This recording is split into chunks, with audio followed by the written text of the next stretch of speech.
你看，哇塞，这都是发射的，拿回去养。这部分是发射的，拿回去养。最近溪流里面都没有什么水了，你看，我们只能找水流相对比较急的地方，水大一点的地方去打窝做钓。这块区域有个流水，然后这个是滩的尾巴，我们在尾巴这里打开一把颗粒，颗粒不用太多，就一把。窝料团也来一个，哎，再往这个急流里面打一把窝，来一把。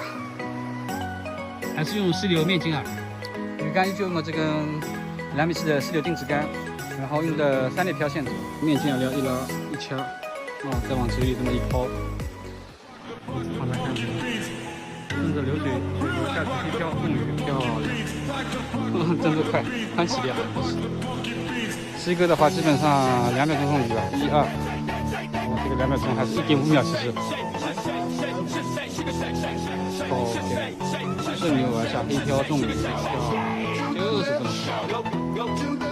黑漂，哇塞，哇，可以。鱼来口的话，明显会被拉到水里。来给一口中鱼，漂亮。Later， 看一下多少漂亮的鱼，你看。然后这边的话，就拿回去吃了。今天聚餐搞一下，哇塞，发财了。